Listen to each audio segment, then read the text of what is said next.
Donald Trump భారత్పై మరోసారి విషయం కక్కారు. ఓవైపు భారత్ మిత్రదేశం అంటూనే ఇరు దేశాల మధ్య సంబంధాలపై ట్రంప్ పూటకొట్టాను తీసుకుంటున్నారు. ఉక్రెయిన్తో యుద్ధంతో రష్యాపై ఒత్తిడి పెంచేందుకు భారత్ను వాడుకుంటున్నారు ట్రంప్. తాజాగా EU ముందు భారత్కు భారీ నష్టం కలిగించేలా డొనాల్డ్ ట్రంప్ కొత్త ప్రతిపాదనలు తీసుకొచ్చారు. భారత్ చైనాపై 100% సుంకాలు విధించాలని EUకి అమెరికా అధ్యక్షుడు సూచించారు. ఈ మేరకు అంతర్జాతీయ మీడియా కథనాలు ప్రచురితమవుతున్నాయి. ఇక రష్యా దగ్గర చమురు కొనుగోలు ఆపేస్తామనే వరకు కూడా టారిఫ్లు పెంచాలంటూ ట్రంప్ వ్యాఖ్యానించినట్టుగా తెలుస్తుంది. ట్రంప్ ప్రతిపాదనకు EU సుముఖంగా ఉన్నట్లు కూడా తెలుస్తోంది. భారత్పై EU 100% సుంకాలు విధిస్తే భారీ నష్టం కలిగే ఛాన్స్ కనిపిస్తోంది. ఉక్రెయిన్పై రష్యా యుద్ధం ముగించేలా ట్రంప్ స్కెచ్ చేస్తున్నారు. రష్యాతో మిత్రదేశమైన భారత్పై ఒత్తిడి తెచ్చేందుకు ప్రయత్నిస్తున్నారు. అమెరికా అధ్యక్షుడి తీరుపై సర్వత్రా విమర్శలు వెల్లువెత్తుతున్నాయి. సో మొత్తం మీద డొనాల్డ్ ట్రంప్ అమెరికా అధ్యక్షుడిగా మరోసారి పగ్గాలు చేపట్టాక భారత్ పట్ల తన ద్వంద్వ వైఖరిని కొనసాగిస్తున్నారు. ఓవైపు భారత ప్రధాని మోదీని తన మిత్రుడిగా అభివర్ణిస్తూనే రష్యా ఉక్రెయిన్ యుద్ధం నేపథ్యంలో రష్యాపై ఆర్థిక ఒత్తిడి పెంచేందుకు భారత్ చైనాలపై 100% సుంకాలు విధించాలంటూ యూరోపియన్ యూనియన్ దేశాలకు సూచించినట్టుగా తెలుస్తోంది. ఇక ప్రస్తుతానికి అమెరికా భారత్పై 100% సుంకాలు విధించే అవకాశం చాలా తక్కువగా ఉంది. డొనాల్డ్ ట్రంప్ ఈ ప్రతిపాదనను యూరోపియన్ యూనియన్కు చెప్పినప్పటికీ ఇది ప్రధానంగా రష్యాపై ఆర్థిక ఒత్తిడి పెంచే వ్యూహంలో భాగంగా చెప్తున్నారు. అయితే ద్వితీయ ఆంక్షలు విధించడం వల్ల కలిగే పర్యవసానాల గురించి EU దేశాల ఆందోళన చెందుతున్నాయి.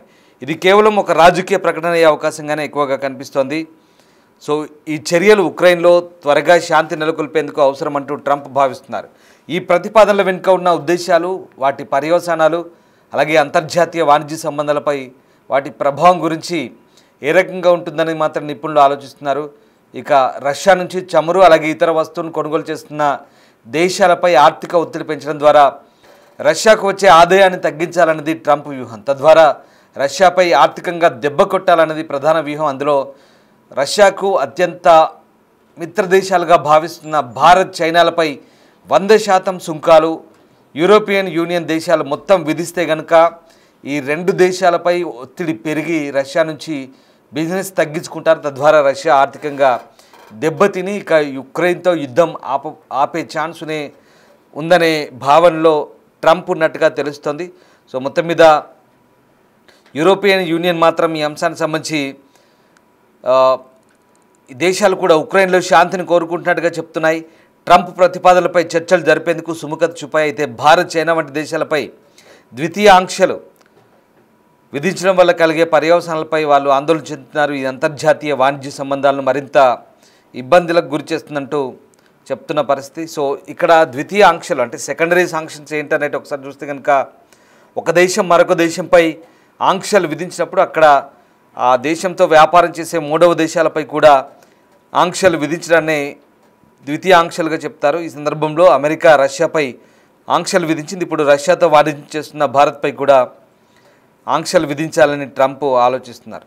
సో ఆ రకంగా అంటే మనం పొద్దునే చూసాం మోదీతో స్నేహం, మోదీ నా మంచి మిత్రుడు, ఆయనతో డీల్ సెట్ చేసుకుంటానంటూ ట్రంప్ వ్యాఖ్యానించారు. దానికి వెంటనే మోదీ కూడా సంప్రదింపులు జరుపుతున్నాము, వీఆర్ క్లోజ్ ఫ్రెండ్స్ అంటూ మోదీ కూడా రిప్లై ఇచ్చారు. అంతలోనే ట్రంప్ మాట మార్చారు. అంటే అప్పటికే అర్థమైంది ట్రంప్ ఇది వెటకారంగా పెట్టిన ట్వీట్ లాగానే దాదాపుగా భావించాల్సి వస్తుంది.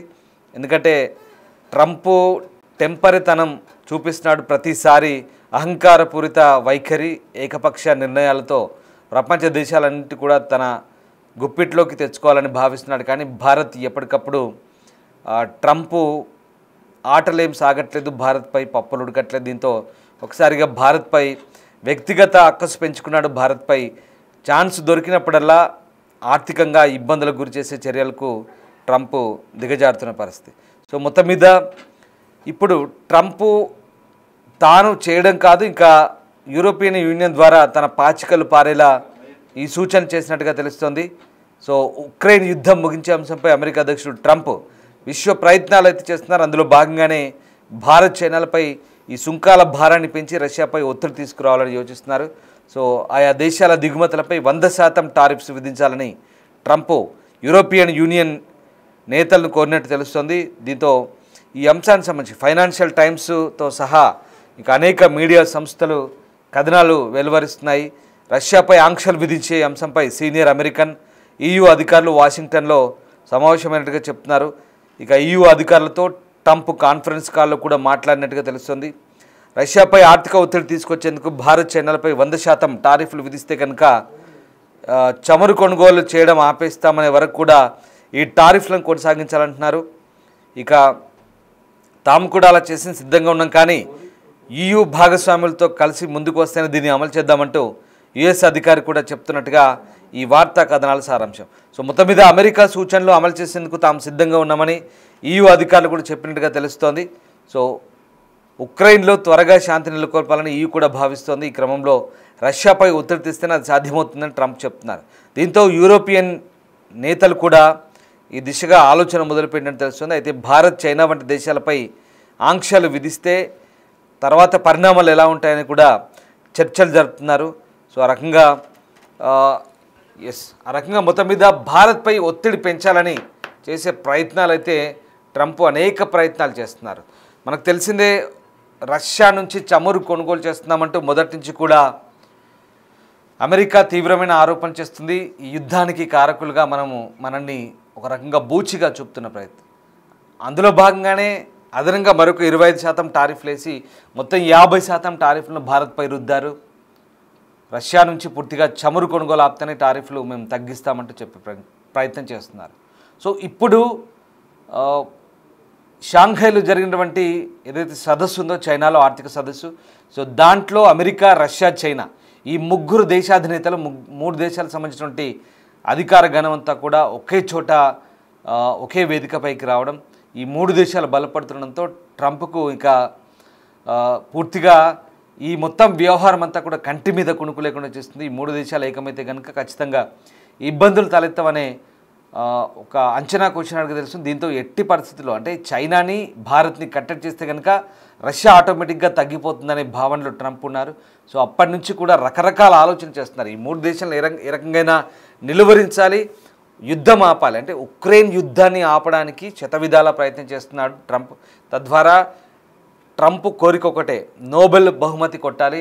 నోబెల్ బహుమతి ప్రయత్నానికి తన వంతు ఈ రకమైనటువంటి అనేక కారణాలు వెతుక్కుంటున్నారు. అసలు ఉక్రెయిన్ యుద్ధాన్ని ఆపుతానంటూ ట్రంప్ మొదటి నుంచి కూడా రెండోసారి అధికారంలోకి వచ్చాక హామీ ఇచ్చాడు, కానీ శతవిధాల ప్రయత్నిస్తున్నాడు. అది ఉక్రెయిన్, రష్యా మధ్య స్థానికంగా ఉన్న భౌగోళిక రాజకీయ పరిణామాలు అవి. కానీ మధ్యలో భారత్, చైనాలను అడ్డు పెట్టుకొని ఈ 2 దేశాలను బెదిరించి ఈ 2 దేశాల్లో ఒత్తిడి తీసుకొచ్చి తద్వారా మన మిత్ర దేశమైన రష్యాపై ఒత్తిడి పెంచే ప్రయత్నాన్ని ట్రంప్ చేస్తున్నారు.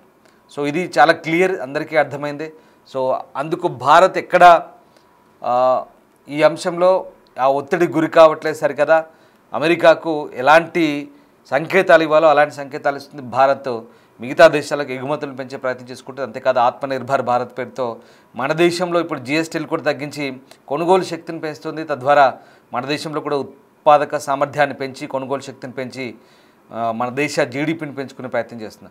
మొత్తం మీద అమెరికా అధ్యక్షుడి చర్యలైతే పూర్తిగా నక్క తెలివిని ప్రదర్శిస్తున్నాడు డొనాల్డ్ ట్రంప్. అప్పటికే అర్థమైంది అతనేదో భారత్ తన మిత్రదేశమని, మోదీ మంచి మిత్రుడని ట్వీట్లు చేస్తుంటే అవన్నీ కూడా వ్యంగ్యంగా చమత్కరిస్తున్న ట్వీట్లుగానే మనం భావించాల్సి ఉంటుందనేది చాలా క్లియర్.